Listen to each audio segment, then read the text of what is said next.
位伫台南桂林区一间幼儿园，12月中才传出疑似集体虐待幼童的案件，想袂到过无一个月，再次传出疑似虐待的事件。透过监视器的画面，会用看到教保员安怎抓、安怎拍，甚至用杀的、用摔的，互儿员甲幼童的家长每看一间，就伤心一间。1、2、3，用精的，然后再来。四下今天有大的不？你看大不大力啊？再下一个，这个愈恶质，囡仔甲用蛋的。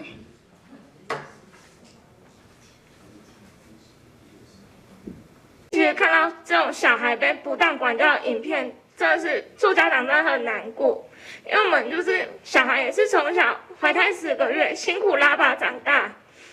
然后也辛苦的赚钱让小孩去上学，可是却没想到他们是受到老师这样子的虐待。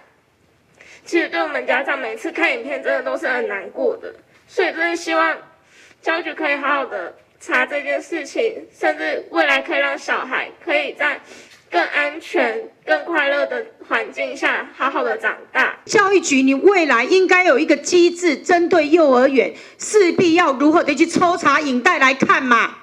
然后要让幼儿园部分应装监视器嘛，你要去规划啊，你们要去定办法。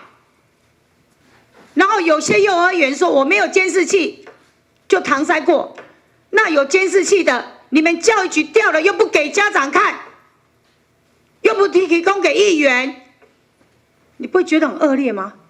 那像这种不是要公诸于世吗？让人家知道这种变态老师吗？所以我认为，像这样你们如何向家长交代啦？我一个囡仔，我开钱来遮上课，我叫你增加呢，伊是去犯着什么错误？你爱甲增加呢啊？伫家长甲议员的爆料，顶个月传出疑似集体虐待，现在透过警方强力来介入，要求厂商修复隔壁班的监视器画面，想袂到也是同款有教保员疑似不当的管教，对此阁有叫回应。类似的案件一再发生，将对着该幼儿园1年停止招生1档，甚至无排除来废教。至于教保员，嘛将处相关的处罚。这个算是一而再再而三，有发现这个违法事件部分，我们教育局会先针对这个园所停招1年，做这样的处分。那当然以观后效，如果后续还有更严重的事情，我们不排除撤招。第二块部分，因为大家都很关心这个虐童的事件，我也要说明一下。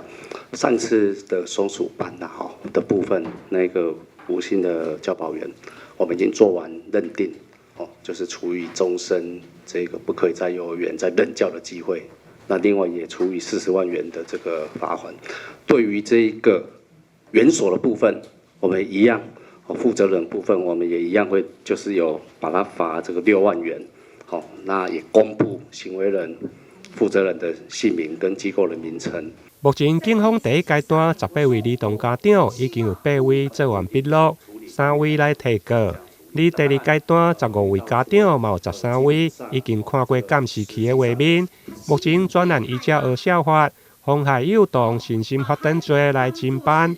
针对最近幼儿园虐童案件不断，议员嘛希望法制处会用今年主题条例为幼儿园来严格把关。